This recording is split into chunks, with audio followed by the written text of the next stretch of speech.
The Brexit battle is not over. Inside the European Parliament, hecklers and hubris rule the day. Britain is leaving the EU. Who is preparing to leave Britain? I'm Brent Goff, and this is The Day.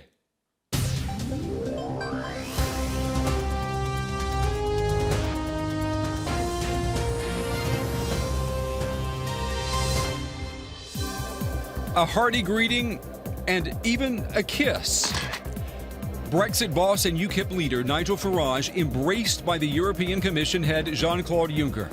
What in the world could these two men have to say to each other? We would soon find out. Isn't it funny? You know, when I came here 17 years ago and I said that I wanted to lead a campaign to get Britain to leave the European Union, you all laughed at me.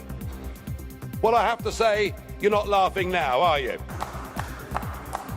That's the last time you are applauding here. And to some extent, I'm really surprised that you are here. You were fighting for the exit.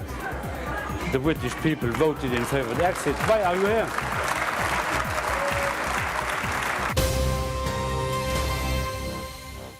Well, welcome to the program, everyone. On the day, a smug Brexiteer had his say and then some. A confident, cocky Nigel Farage told the European Parliament the UK referendum to leave the European Union is just the beginning. Amid long moments of boos and jeers, Farage accused his fellow MPs of being in denial of what he predicts will be the total failure of the European project. And in the same breath, Farage promised, despite everything, the UK will remain Europe's best friend and closest trading partner. A chamber of lawmakers stunned into silence when they weren't heckling. The reason you're so angry has been perfectly clear from all the angry exchanges this morning. You, as a political project, are in denial. You're in denial that your currency is failing. You're in denial. Just look at the Mediterranean. I'll make one prediction this morning. The United Kingdom will not be the last member state to leave the European Union. So the question is, what do we do next? Now, it is up to the British government to invoke Article 50. And I have to say that I don't think we should spend too long in doing it. If you were to decide to cut off your noses, to spite your faces, and to reject any idea of a sensible trade deal, the consequences would be far worse for you than it would be for us. And let's cut between us a sensible tariff-free deal, and thereafter recognise that the United Kingdom will be your friend, that we will trade with you, we will cooperate with you, we will be your best friends in the world. But do that, do it sensibly, and allow us to go off and pursue our global ambitions and future. Thank you.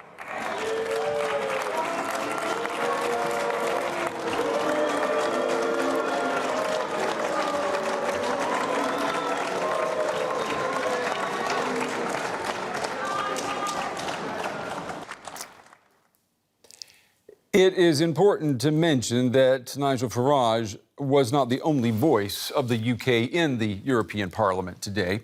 A Scottish MEP changed the mood in the chamber completely. Alyn Smith won a standing ovation, a reminder to Europe that Scotland did not vote to leave the EU, and a passionate plea to Europe not to turn its back on Scotland. I want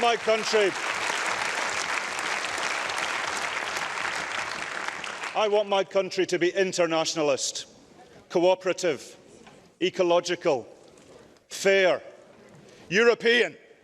But please remember this: Scotland did not let you down. Please, I beg you, chers collègues, do not let Scotland down now.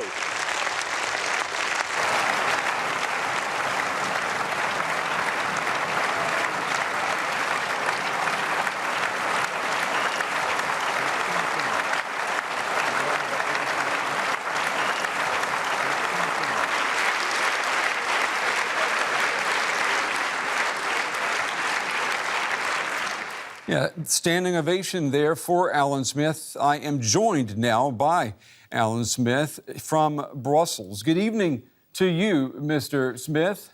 Schönen guten Abend. Thanks for having me. Schönen guten Abend. It's good to have you here on the day.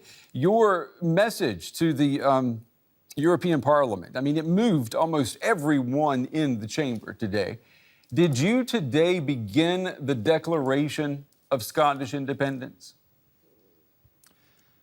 No, I don't think I did. I did the job I was sent to Brussels to do, which is to make Scotland's voice heard. And what I wanted to reach out to our European friends and our allies that I don't want these people to speak for my country. My country voted to remain within our family of nations. We had a very different campaign within the referendum. We heard some terrible, terrible things said within the UK about immigration, which we reject entirely. Immigration has been great for Scotland. All of our EU friends who are living in Scotland are Scottish as far as we're concerned, and welcome and valued and so important. And we reject the politics of exclusion and division. We want to remain within the European status in some form, and I wanted to tell colleagues that today. Your First Minister, Scotland's First Minister, Nicola Sturgeon, she told the Scottish Parliament today that the UK post-referendum is different and undemocratic compared to the UK pre-referendum. Let's just take a listen to what she said today. However, I'm in no doubt that there has been a very real and material change to Scotland's circumstances brought about by last week's referendum result. There is no doubt that we are in a new and different place this week from last. During the independence referendum, we were told that staying in the UK meant we could benefit from having guaranteed access to the EU. Indeed, that was a driving factor in many people's votes. That is no longer true. The country and the constitutional settlement the people of Scotland voted for in 2014 is no longer a reality. Based on the very clear result in Scotland, if we were to be removed from the EU, it would be against the will of our people. That would be democratically unacceptable. It is for that reason that I have said that everything must be on the table to protect our place in Europe, including a second independence referendum. So, Mr. Smith, I mean, those are very clear words there. When will Scotland announce a new referendum on independence? I think that's rather presumptuous for where we are right now. We reserve our right to do everything that we need to do to maximise the interests of the people of Scotland, but there's lots of things that we can talk about as the process goes forward. And the words I've been using have been European status. Not necessarily membership, because we need to see where everything goes over the next few days, few months. Things are very, very dynamic. But we will not be silent within this process. We have a strong, credible, effective leader and government within Scotland. We've got a united team across Brussels, across the Westminster Parliament that will represent Scotland's interests.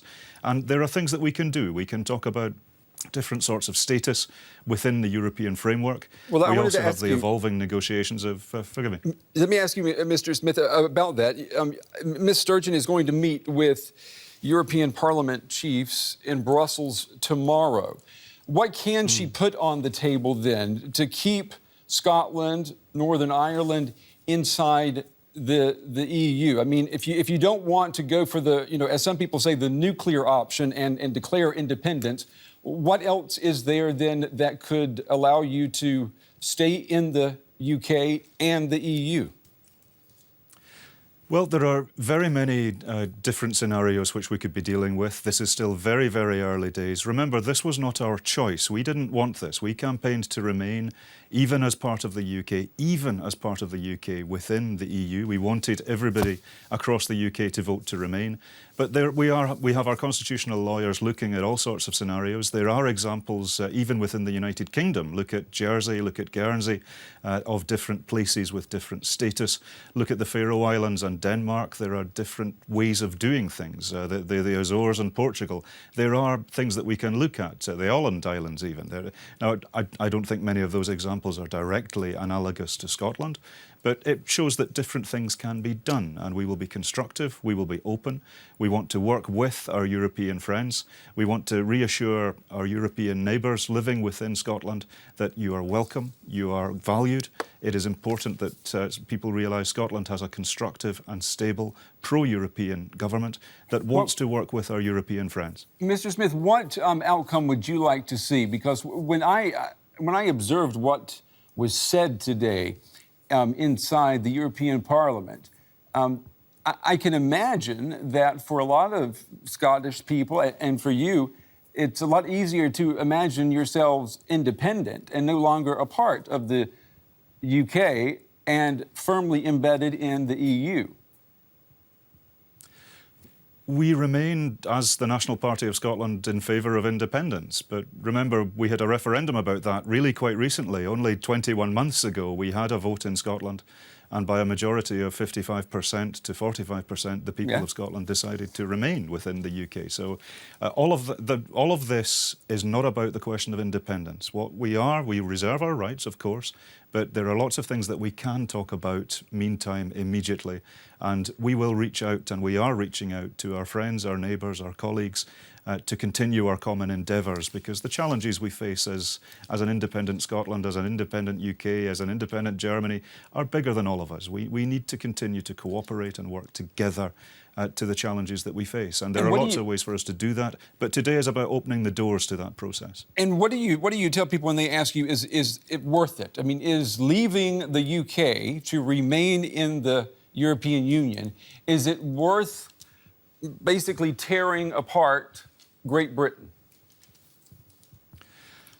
I don't think it's us that can be accused of tearing anything apart at all. I think it's the vandals and cheats of the Leave campaign who have thrown all sorts of things into the air. They have torn up all sorts of things which are clearly in the interests of the people of England as much as of Scotland. There was a dreadful campaign within the UK, which deliberately used lies as part of its campaign, deliberately used immigration as part of its campaign, and then within hours of the vote they were denying that they ever said the things that they said. We saw a totally incredible campaign, and we in Scotland, we have been principled, we have been pragmatic. We're the Democrats here, we're the pro-Europeans here. We are operating for Scotland's best interests in whatever the future brings. We have the team, we have the credibility, and we will work on that first and last and always. And Mr. Smith, before we have to say goodbye, let me ask you, do you believe tonight that Europe will stand with Scotland in this? Everyone is a professional. There is always a squeamishness of getting into, as many people would see it, a domestic discussion. But what we did see in the European Parliament today was that there is a real recognition that Scotland has a different sense of itself, a different ambition, a different politics. And I think we are, well, I know for a fact the doors are very much widely open. And we all want to see the best outcome. I want to see the best outcome for the people of England also. I'm working in everyone's interest. But my job is to make sure that Scotland's voice is heard, and the Scottish Government will not be silent within this process. Well, Mr. Alyn Smith, we certainly do appreciate you taking the time. We know that right now is a very, very busy time for you and your colleagues, and we certainly wish you, the Scottish people, and everyone in the UK the best in this. Mr. Alyn Smith, thank you very much. Thank you.